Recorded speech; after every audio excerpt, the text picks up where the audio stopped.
जहाँ जहाँ पे वैक्सीनेशन अच्छा हुआ है और जो वैक्सीन लगा है वो अच्छी क्वालिटी का लगा है, तो वहाँ पे थर्ड वेव या कोरोना ही बहुत कम हुआ है और बड़ी जल्दी कोरोना का अंत हो गया है। तो इस कारण से हमारा देश सेकंड नंबर पे है, तो नेचुरली हम यही संभावना व्यक्त करेंगे कि हमारे यहाँ थर्ड वेव नहीं आएगी। जो तीसरी वेव थी उसमें ये संभावनाएं थी कि बच्चों को ये वेव ज़्यादा आएगी, और उस हिसाब से हम लोगों ने अपने हॉस्पिटल्स में बच्चों के बेड्स और बच्चों के आईसीयू बेड्स तैयार करे थे। जैसे कि मैं बताऊं कि मैं पीजीसीटी के प्रभारी हूं, तो उसके नाते मैं बता सकता हूं कि पीजीसीटी अस्पताल शुरू में करीब 100 बिस्तर का था, और अब जो है उसके अंदर 241 बिस्तर हमने उसमें कर दिए हैं, और उसमें से आधे से ज़्यादा हमारे जो हैं बच्चों के उपयोग के लिए। हेलो एवरीवन, मैं हूं आफरीन और आप देख रहे हैं इंडिया स्टेट्स टाइम्स। आज हमारे साथ हैं इंदौर शहर के जाने माने senior paediatrician doctor Hemant Dwivedi ji. Doctor Dwivedi ji senior paediatrician होने के साथ साथ इंदौर शहर की हेल्थ सर्विसेज के सेंटर पॉइंट माने जाने वाले पीसी सेठी हॉस्पिटल के प्रभारी चिकित्सा अधिकारी भी हैं। सर पूर्व में इंदौर सिविल सर्जन भी रह चुके हैं।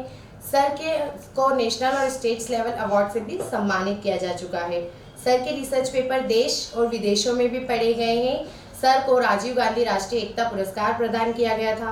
माननीय मुख्यमंत्री जी द्वारा सिंहस्थ 2016 में विशेष योगदान देने के लिए भी सर को पुरस्कृत किया गया है। कोरोना काल की थर्ड वेव में योगदान देने के लिए भी सर को सम्मानित किया गया है।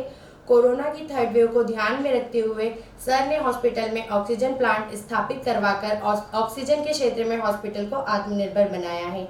सर डॉक्टर हेमंत द्विवेदी जी अपने सॉफ्ट नेचर और बहुमुखी प्रतिभा के कारण जाने जाते हैं। तो आइए आज हम सर से विशेष चर्चा करते हैं। सर, आपका हमारे चैनल इंडिया स्टेट्स टाइम में बहुत बहुत स्वागत है। Thank you very much. Sir, corona की थर्ड वेव को लेकर आपके क्या विचार है? क्या थर्ड वेव आ सकती है? अभी कहना थोड़ा सा मुश्किल है, या बहुत जल्दी होगा ये चीज़ कहना कि कोरोना की थर्ड वेव नहीं आ रही है। पर हाँ, हमारे स्टेट में या मध्य प्रदेश की अगर अपन बात करते हैं तो वहाँ पे संभावना बहुत कम है, क्योंकि हमारे स्टेट में वैक्सीनेशन का बहुत अच्छा स्टेटस है, और इतना अच्छा वैक्सीनेशन जो हुआ है उसके कारण से थर्ड वेव आने की संभावना क्षीण होती जा रही है। बहुत बहुत शुक्रिया सर। सर, जैसे कि अभी हमारा इंडिया जो है वैक्सीनेशन में सेकेंड नंबर पर है, तो सर आप हमें बताइए कि वैक्सीनेशन कितना कारगर है? ये तो है ही, क्या मतलब पूरे विश्व में ये चीज़ मानी गई है कि जहाँ जहाँ पे वैक्सीनेशन अच्छा हुआ है और जो वैक्सीन लगा है वो अच्छी क्वालिटी का लगा है, तो वहाँ पे थर्ड वेव या कोरोना ही बहुत कम हुआ है और बड़ी जल्दी कोरोना का अंत हो गया है। तो इस कारण से हमारा देश सेकंड नंबर पे है, तो नेचुरली हम यही संभावना व्यक्त करेंगे कि हमारे यहाँ थर्ड वेव नहीं आएगी, और साथ साथ में और दूसरे कॉम्प्लिकेशंस भी नहीं आएंगे। यदि किसी को कोरोना होता भी है तो वो इतने हल्के फुल्के में निकल जाएगा कि उससे जानलेवा जैसी समस्याएं नहीं आएंगी। Thank you sir. सर, अभी सुनने में आ रहा है कि जो कोरोना की थर्ड वेव थी वो मेनली चाइल्ड से रिलेटेड थी, तो मैनेजमेंट के वैक्सीन टू चाइल्ड के लिए क्या क्या तैयारियां हो चुकी हैं? हाँ, आपने सही कहा कि जो तीसरी वेव थी उसमें ये संभावनाएं थी कि बच्चों को ये वेव ज़्यादा आएगी, और उस हिसाब से हम लोगों ने अपने हॉस्पिटल्स में बच्चों के बेड्स और बच्चों के आईसीयू बेड्स तैयार करे थे। जैसे कि मैं बताऊं कि मैं पीजीसीटी के प्रभारी हूं, तो उसके नाते मैं बता सकता हूं कि पीजीसीटी अस्पताल शुरू में करीब 100 बिस्तर का था, और अब जो है उसके अंदर 241 बिस्तर हमने उसमें कर दिए हैं, और उसमें से आधे से ज़्यादा हमारे जो हैं बच्चों के उपयोग के लिए बिस्तर है, और तैयारियाँ पूरी हैं हमारी। हर बिस्तर के ऊपर एक सेंट्रल ऑक्सीजन का एक पॉइंट लगा हुआ है, जिससे ऑक्सीजन की कमी पूरी हो जाएगी।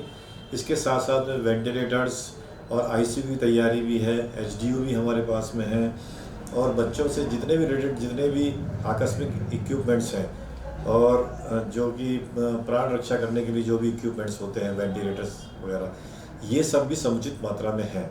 और हमने अपने स्टाफ को और डॉक्टर्स को भी ट्रेन कर दिया है कि यदि थर्ड वेव आती है और बच्चे ज़्यादा सीरियस होते हैं या बीमार होते हैं तो उन्हें किस प्रकार से अपने को मैनेज करना है। तो तैयारी तो हमारी पूरी बहुत अच्छी तरीके से थी, और अभी तक ऐसी कोई वेव नहीं आई, भगवान करे नहीं आए, और हमारी तैयारी पर अभी पूरी तरह से है। जी सर। सर फ्लू वैक्सीन कितना कारगर है, ये सवाल भी मैं आपसे करना चाहती हूँ। हाँ, मतलब ऐसा जो स्टडी हुई है, WHO ने भी जो स्टडी करी है और भी क्षेत्रों में जो काम हुए इस मामले में, तो ऐसा देखा गया है कि जिनको, क्योंकि कोरोना एक फ्लू टाइप का ही मतलब बीमारी है, वायरल बीमारी है, और फ्लू भी एक वायरल बीमारी है। तो ऐसा कहा गया कि जब फ्लू का वैक्सीन होता है, खासकर जो बच्चों को अपन लगाते हैं, बड़ों को भी लगाते हैं, तो उससे कम से कम थोड़ा सा फ़ायदा कोरोना में भी होता है। जब तक कि बच्चों का वैक्सीन नहीं आया है, जब तक तो हम हमारे लिए अच्छी कारगर चीज़ है, और साथ साथ में और जो वायरल फीवर्स हैं वो उसके कारण से नहीं आएंगे, तो बच्चों को थोड़ा सा इससे फ़ायदा होगा। सर जैसे कि अभी इंदौर शहर में डेंगू के पेशेंट्स भी बहुत ज़्यादा बढ़ रहे हैं, तो आप हमें बताइए क्या डेंगू और कोरोना का कोई रिलेशन है? नहीं, डेंगू कोरोना का कोई रिलेशन नहीं है, दोनों अलग अलग चीज़ें हैं। और इस समय कोरोना तो नहीं आया है, तीसरी वेव तो नहीं आई है, पर हाँ डेंगू का प्रकोप बढ़ गया है, और उसका कारण वही है, डेंगू मच्छर के कारण से ये होता है। और जो ये मच्छर दिन के अंदर काटते हैं, दोपहर 11 बजे से लेके और शाम के 6 बजे तक के बीच में ही, मतलब जब तक उजेला रहता है, जब तक ये लोग ज़्यादा काटते हैं, बड़ा मच्छर होता है, उसके कारण से डेंगू होता है। और अभी डेंगू काफ़ी फैला हुआ है, बड़ों में भी है और बच्चों में भी हम देख रहे हैं, और इसका कोई कोरोना से रिलेशन नहीं है। पर जो मरीज़ हम लोग देख रहे हैं, जो प्राय आ रहे हैं मरीज़, वो उनके साथ साथ में उनको टाइफाइड फीवर भी हो रहा है, एक नई चीज़ है, मतलब टाइफाइड और डेंगू दोनों साथ साथ में हो रहे हैं, जबकि दोनों अलग अलग चीज़ें हैं, पर हाँ ऐसा देखने में आ रहा है। तो सर डेंगू बहुत ज़्यादा बढ़ रहा है, तो इससे बचने के लिए हम लोगों को क्या क्या प्रिकॉशंस रखने चाहिए? देखिए, प्रिकॉशन तो काफ़ी सब लोगों को मालूम ही है, और मैं एक बार फिर यहाँ पे आपके चैनल के जरिए बताना चाहूँगा सभी को, चाहे वो बच्चे हों चाहे वो बड़े हों। मच्छर से बचना है, आसपास पानी नहीं भरने देना है, इकट्ठा नहीं होने देना, जैसे कूलर वगैरह में है या कोई आपके यहाँ टंकी वगैरह है आसपास जिसमें कि पानी हमेशा भरा रहता है, तो उसकी या तो सफाई कराएं और या फिर उसको ड्राई रखें। कूलर की तो अब ज़रूरत भी नहीं, ठंड आ चुकी है, तो उसको पूरा खाली करके सुखा दें। दूसरी चीज़ ये है कि दिन भर बहुत ध्यान रखें इस चीज़ का कि मच्छर ना काटे, फुल कपड़े पहने, मोज़े भी पहन सकते हैं, अब तो ऐसी कोई दिक्कत नहीं है, ठंड भी है तो मोज़े पहने। और वो जो मच्छर को हटाने वाले जो क्रीम्स आती हैं बाज़ार में, उन क्रीम का इस्तेमाल कर सकते हैं, कुछ फ्यूम्स आती हैं उनका भी इस्तेमाल कर सकते हैं। और बेस्ट चीज़ ये है कि जब भी दोपहर में लेटते हैं अपन लोग, तो मच्छरदानी का उपयोग करें, तो मच्छर नहीं काटेगा, इस चीज़ का ध्यान रखना पड़ेगा। और घास वास में यदि जाते हैं तो फुल कपड़े पहन के जाएँ, क्योंकि घास में भी मच्छर ज़्यादा होते हैं। और बच्चे खेलने गार्डन में जाते हैं, अब थोड़ा सा जैसे कि खुल गया है तो बच्चे जाने लगे हैं गार्डन में, तो उस चीज़ पर ध्यान रखें कि बच्चों को तो खासकर मोज़े और फुल कपड़े पहना के ही भेजें बाहर, और घर में भी हुए कपड़े पहन के रखें, तो इससे काफ़ी कुछ कम हो जाएगा डेंगू का प्रकोप। सर ये तो हुई प्रिकॉशंस की बात, अब आप हमें बताइए कि मैनेजमेंट ऑफ डेंगू और हॉस्पिटल ने इसके लिए क्या क्या तैयारियां की हैं? देखिए, जैसा कि मैंने बताया कि हमारे हॉस्पिटल्स में और प्राइवेट हॉस्पिटल्स में भी, और बाकी और 2 शासकीय अस्पताल हैं, सभी में बच्चों के लिए कुछ बिस्तर बढ़ाए गए हैं।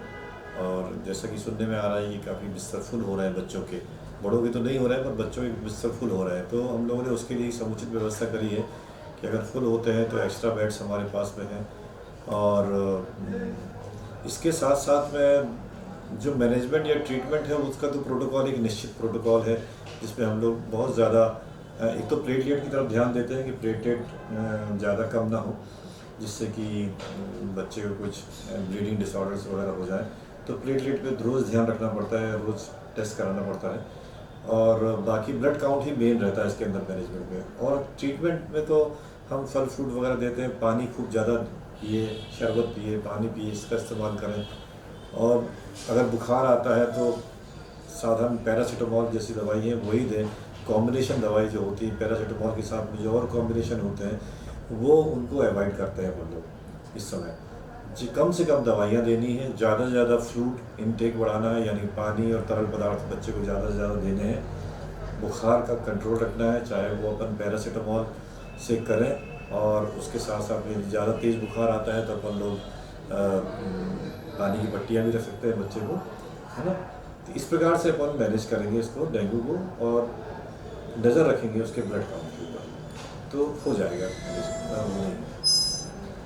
Thank you sir, thank you so much जी, सर। आज ने धन्यवाद। आपने अपना कीमती वक्त हमारे चैनल को दिया और हमें इतनी सारी नॉलेज वाली चीज़ें बताई कि हम किस तरीके से डेंगू से बच सकते हैं, और हॉस्पिटल्स की मैनेजमेंट्स की कोरोना और डेंगू के लिए क्या क्या प्रिपरेशन है। इसके लिए आपका बहुत बहुत शुक्रिया सर। बहुत बहुत धन्यवाद आपका। Thank you so much.